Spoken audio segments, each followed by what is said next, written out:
Selamun Aleyküm. Bugün miladi 23 Haziran 2022 Perşembe, Hicri 24 Zilkade 1443. Günün ayeti: Allah'la birlikte bir ilah daha tanıma.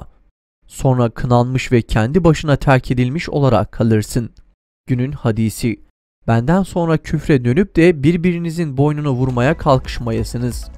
Tarihten haberdar olmak için tarihte bugün neler yaşandı hep birlikte bakalım. 656. Hazreti Ali halife oldu.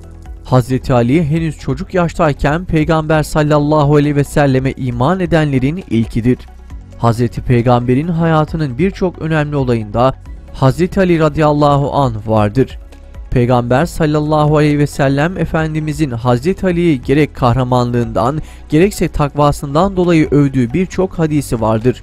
Hazreti Osman'ın şehit edilmesinden sonra İslam'ın 4. halifesi olarak seçilmesi onu çok çalkantılı olaylarla mücadele etmek zorunda bırakmıştır ki bu mücadeleyi ve asr-ı saadetin bu en karışık zamanını yönetmeyi de ancak onun gibi dirayetli ve bilge birisi başarabilirdi. 6 yıllık halifeliği döneminde başta hariciler fitnesi olmak üzere kendisine yönelen muhalefetle mücadele etmiş, en sonunda İbn-i Mülcem tarafından suikaste uğramış ve bu yarayla şehit olmuştur. 1933. Almanya'da Hitler bütün siyasi partileri kapattı. Almanya'da Nazi diktatörlüğü başladı. 1939. Fransa ve Türkiye arasında imzalanan antlaşmayla Hatay Fransız egemenliğinden çıktı. Fransa, Hatay üzerindeki bütün hak iddialarından vazgeçerek kentin Türkiye'nin bir ili olarak ilhak edilmesini kabul etti. 1941.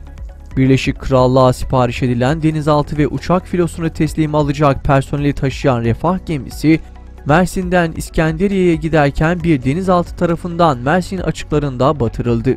168 kişinin öldüğü, 32 kişinin kurtulabildiği olayın ardından mecliste soruşturma başlatıldı. Refah gemisinin yanlışlıkla Fransa'ya ait bir denizaltı tarafından torpillendiği ortaya çıktı. Fransa'dan gizli pazarlık sonucu 2 savaş gemisi alındı. 2015. 7 Haziran seçimlerinde HDP PKK'ye oy vermediği için köy imamı köyden zorla çıkarıldı.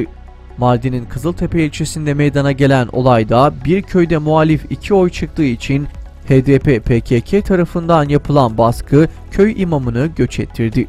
2016. İngiltere'de Avrupa Birliği üyeliği konusunda referandum yapıldı. AB'den ayrılmaya yönelik oyların oranı %51,89 olarak gerçekleşti. 2021. New York Times gazetesi Cemal Kaşıkçı'yı öldüren infaz timine ilişkin bir haber yayımladı. Haberde infaz timinde bulunan 4 kişinin olaydan 1 yıl önce ABD Dışişleri Bakanlığı'nın izniyle eğitim aldığı iddia edildi.